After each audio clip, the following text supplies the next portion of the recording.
सर्वांचा आवडता, सध्या सर्व रीलमध्ये सर्वांना दिसतोय तो अंक 5, की हा सगळ्यात भारी, सगळ्यात फेवरेबल आहे, सगळ्यांनाच चालतो. तर असं नाही आहे दादांनो किंवा मित्रांनो. अंक 5 हा एक, तुम्ही ती जाहिरात पाहिली आहे का? एक मुलगा कार खेळत असतो आणि सगळ्या पप्पांच्या अंगांवरती इकडून तिकडून खेळत असतो आणि तो तेवढ्यात पप्पा त्याला म्हणतात की अरे क्या हो गया? तो बोलताय की करा पप्पा, पेट्रोल खतम ही नाही होत आहे. सेम अंक 5 वाली लोक अशीच असतात. ते स्कूटरवर बसलेत, पण त्याच्यामध्ये पेट्रोल कधीच संपत नाही. ते अस्थिर असतात आणि ते सतत मुवमेंट करत असतात. त्यांच्या डोक्यातले विचार सतत हे मुवमेंट करत असतात. आता त्याच्याबरोबर त्यांना कोणता अंक मिळाला आहे, मूल्यांकामध्ये किंवा भाग्यांकामध्ये किंवा दैवी अंकामध्ये, तो ठरवतो की यांच्या गाडीचा स्पीड, यांच्या गाडीचा स्पॉट, जो स्टॉप आहे हा कुठे घ्यायचा. मग तो जो अंक त्यांना जर प्रॉपर नाही मिळाला तर मात्र अडचणी त्यांच्या वाढतात. म्हणजे असे कित्येक कस्टमर्स आहेत माझ्याकडं की जे आज अंक 5चे असून सुद्धा त्यांना अनेक अडचणी आहेत. अंक 5चं अजून एक विशेष काय आहे, यांना पोटाच्या तक्रारी थोड्या थोड्या सारख्या चालू असतात. काही जणांना थोडंसं जास्ती प्रमाणात तर काही जणांना थोड्या कमी प्रमाणात, पण तक्रारी चालू असतात. यांना अमावस्ये पौर्णिमेच्या जवळपास काहीतरी विशेष जाणवतं की माझ्या बाबतीत काहीतरी बदल घडतोय. त्याचं कारण काय? हा राजपुत्र आहे. हा मग आई चंद्र आहे, वडील सूर्य आहेत. तर जेव्हा अमावस्या पौर्णिमा होते त्यावेळेस आई जवळ लांब हे जे रिलेशन आहे हे त्यांच्या बाबतीत त्यांना लगेच जाणून येतं की काहीतरी घडतंय. मग ते इमोशनली असो, फिजिकली असो, आजूबाजूला काहीतरी घडतंय असो, पण त्यांच्या बाबतीत हे घडत राहतं. आता नंबर 5 तुम्ही जर पाहिलं तर मी सांगितलं राजपुत्र. मग हा साईजनी सर्वात छोटा ग्रह पण आहे. मग हा थोडा नटखट आहे. मी जसं मगाशी सांगितलं की तो चंचल आहे, अस्थिर आहे. तर तसाच आहे की हा बडबड आहे, खूप बोलका आहे. हा अतिशय चतुर आहे की स्वतःचं काम कसं काढून घ्यायचं, कम्युनिकेशनमध्ये यांचं स्किल खूप उत्तम आहे. तर हा मार्केटिंगमधला नंबर आहे, सेल्स आणि मार्केटिंगचा नंबर आहे. की आपण म्हणतो की माती पण सोनं म्हणून विकू शकतो, तो तर अंक 5 वाला असतो जो माती पण सोनं म्हणून विकू शकतो. पटवून देण्यामध्ये अतिशय सराईत असतात. पुढचा अंक 6. अंक 6ची लोक थोडीशी ग्लॅमरवाली असतात, तुमच्या फील्डवाले असतात असं म्हणू आपण. की सोशल मीडियाची ती लोक थोडक्यात आहेत जिथे ग्लॅमर आहे, जिथं प्रसिद्धी आहे, जिथं ब्रँड्स आहेत, जिथे शोशा खूप मोठा आहे, किंवा आपण म्हणू की आजच्या डेटला सोशल मीडिया ह्याचं थोडंसं स्वरूप बदललं आहे.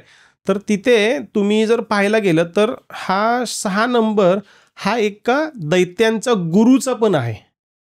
म्हणजे काय, तर हे ग्लॅमरस जे जग आहे ना, याला पण गुरुची काही गरज आहे. तर अंक 6कडे हे बाय डिफॉल्ट, बाय नेचर त्यांच्या अंगामध्ये ते आलेलं असतं की मग मी सुंदर कसा दिसला पाहिजे. किंवा आपण बऱ्याचदा पाहतो की नातेवाईकांमध्ये एखाद्या नातेवाईकाला फोन जातो, अरे मी ह्या लग्नामध्ये, ह्या कार्यक्रमामध्ये काय घालू. तर हे 6 नंबरला विचारलं जातं, कारण त्यांचा ड्रेसिंग सेन्स, त्यांचा मेकअप सेन्स हा खूप उत्तम असतो. 6 मूल्यांक पाहिजे, मूल्यांक असो, भाग्यांक असो, दैव्यांक असो, कुठेही असो, त्यांच्याकडे ह्या क्वालिटीज तुम्हाला आढळून येतीलच येतील. त्याचबरोबर अंक 6 हा आपण शुक्राचार्यांचा म्हणतो. तो शुक्राचार्य जसे देवगुरु आपले नंबर 3चे हे एका पद्धतीचे डॉक्टर सुद्धा आहेत, कन्सल्टंट पण आहेत. तसेच दैत्यांसाठी पण कोणतरी हवं ना, त्यांचा डॉक्टर, कन्सल्टंट, वकील, तसा हा दैत्यांचा आहे. मग ह्या लोकांकडे अशा आयडियाज असतात की त्याच्यामध्ये तुम्हाला सर्दी झाली, पाठदुखी आहे, कुठल्याही प्रकारचा आजार आहे, त्याच्यावरती एक छोटीशी रेमेडी सांगून देतील ते आणि त्याचा तुम्हाला इफेक्ट पडेल. याच्या मागं कारण काय, तुम्हाला जर आठवत असेल तर संजीवनी जी बुटी आहे ती यांच्याकडे होती. तर त्यावेळेस रिअलमध्ये होती का माहीत नाही, पण संजीवनी हा एक मंत्रसुद्धा आहे जो त्यांनी सिद्ध केलेला आहे. तर तोही त्यांच्याकडे होता. त्यामुळं आजारपणावरती जर औषध हवं आहे तर 6 नंबरच्या व्यक्तीला फोन करा, ती सांगेल ते करा, तुम्हाला इमिजिएट रिझल्ट मिळून जाईल. म्हणजे डॉक्टरचं मूल्यांक बघायला हवा आता, की या डॉक्टरकडे गेलं की आपल्याला रिझल्ट येईल का. बऱ्याचदा मी असं ऑब्झर्व केलंय की बरीच जण अशी आहेत माझ्या कॉन्टॅक्टमध्ये, अगदी रुबी हॉलमधले काही डॉक्टर्स आहेत किंवा मोठमोठ्या डॉक्टर्स सुद्धा आहेत की जे कॉन्टॅक्टमध्ये आहेत, कन्सल्टेशन घेतात.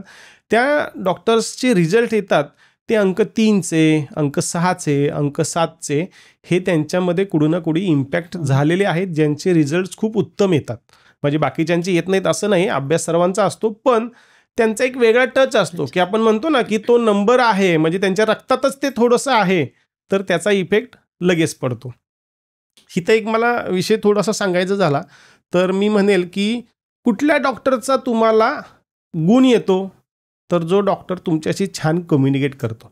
आपण म्हणतो की आमच्या मुलाला ना तिथे नेलं ना की तो अर्धा बरा होतो, किंवा आपल्याही बाबतीत मी त्यांच्याकडे गेलो ना की मी अर्धा बरा झालेला असतो. का? तर याच्या मागे त्या डॉक्टरचं कम्युनिकेशन, तुमच्याबरोबर त्यांची जुळलेली फ्रिक्वेन्सी ही खूप मोठी मॅटर करते.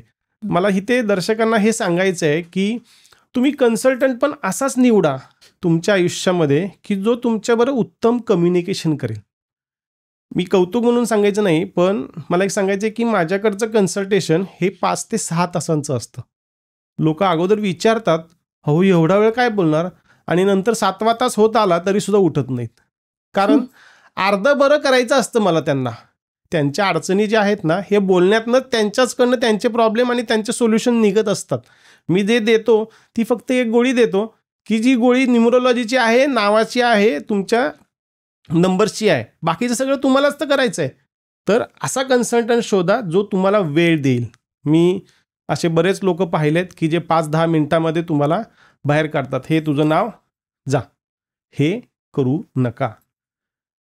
आता पुढचा नंबर आहे, खूप छान नंबर आहे, अंक 7, अध्यात्माचा, स्पिरिच्युअलिटीचा नंबर आहे.